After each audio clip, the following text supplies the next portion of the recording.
बिस्मिल्लाहिर्रहमानिर्रहीम, अस्सलाम वालेकुम। आज मैं आलू गोश्त बना रही हूँ और आज मैं उसी की रेसिपी दे रही हूँ। मैंने पतीली के अंदर आधा कप ऑयल डाला है और ये 3 मीडियम प्याज हैं जिन्हें मैंने रफली चॉप किया हुआ है।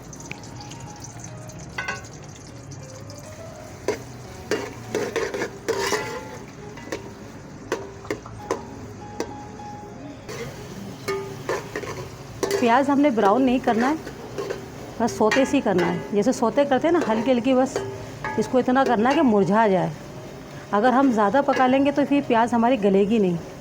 ये है हमारा गोश्त, ये मैंने हाफ़ के जी लिया है। ऐड कर देंगे इसी वक्त।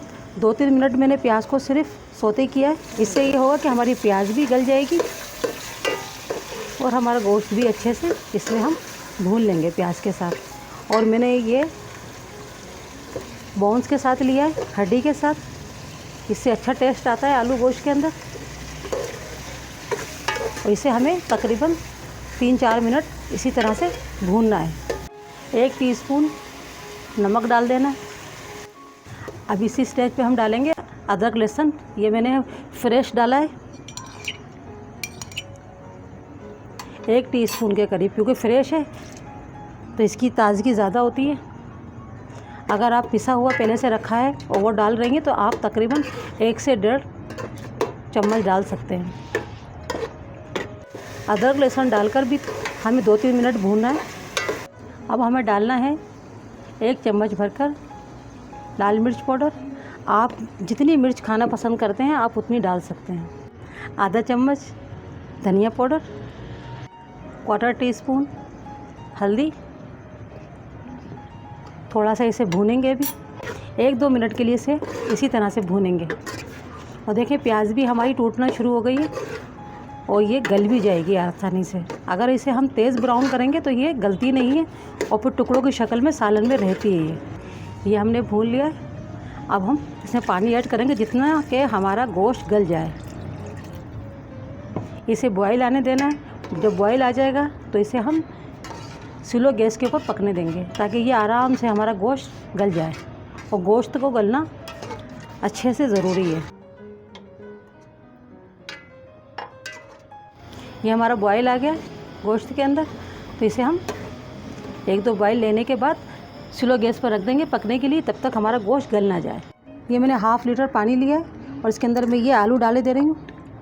मैं आलू बॉयल करके डालती हूँ। ये आलू देखें इस शेप में काटना है। मैंने आलू धो के अच्छी तरीके से और मैंने लंबाई के शेप में काटे हैं, क्योंकि ये आलू इसी तरह से अच्छे लगते हैं आलू गोश्त के अंदर। और इनका जायका कम ना हो, क्योंकि मैं बॉयल कर रही हूँ, तो इसमें हम एक छोटी सी प्याज डालेंगे। बहुत छोटी सी प्याज है, वो डाल देना है। और इसमें भी हम हल्दी डालेंगे 1/4 टीस्पून, ताकि हमारे आलूओं का जो टेस्ट है वो ख़राब ना हो। और यहाँ हम डालेंगे सिर्फ़ और सिर्फ 1/4 टीस्पून नमक, यानी कि 1 चम्मच का चौथाई नमक डालना है। थोड़ी सी हमें लाल मिर्च पाउडर डालना होगा, ज़्यादा नहीं डालना है। ये भी हम 1 चम्मच की चौथाई हिस्सा डालेंगे और इन्हें हम अच्छे से मिक्स कर देंगे। जब ये आलू हमारे बॉयल होंगे तो इनका टेस्ट कम नहीं होगा, बल्कि इनका टेस्ट दोबाला हो जाएगा। और फिर इन्हें हम किस तरह इस्तेमाल करेंगे आलू गोश्त के अंदर, ये भी मैं आपको आगे बताती हूँ। आलू में बॉयल आ चुका है और इसे हमें हाफ़ गलाना है, फुल नहीं गलाना है, हाफ़ गलाना है। आलू हमारे अच्छे से बॉयल हो गए, तकरीबन हाफ़ गल चुके हैं, तो इन्हें हम गैस से हटा देते हैं। गोश्त हमारा अच्छे से गल चुका है और तकरीबन प्याज भी हमारी मेल्ट हो चुकी है। अब इसमें हम चॉप टमाटर डालेंगे। 2 मीडियम टमाटर लिए मैंने ये, और इनकी मैंने ये स्किन उतार दी है। 2 मीडियम टमाटर डालेंगे और इन्हें थोड़ा गलने देंगे, क्योंकि हांडी हमारी भुनाई पे आ चुकी है। 3 अदद हरी मिर्च, ये भी हम अभी डाल देंगे। इससे टेस्ट बहुत अच्छा आता है आलू गोश्त का। भुनाई के ही वक्त हम 2 चम्मच भर के दही डालेंगे। दही डाल के हमें अच्छे से हांडी को भून लेना है, ताकि दही का भी कच्चापन ख़त्म हो जाए। दही डाल के हमारा मसाला अच्छे से भुन चुका है और हमारा ऑयल भी सेपरेट हो गया है। अब इसमें हम आलू ऐड करेंगे। ये हम पानी के साथ ही बॉयल आलू डाल देंगे, सब कुछ डाल देंगे, कुछ निकालेंगे नहीं इसमें से। प्याज के जो टुकड़े हैं वो भी जाने देंगे।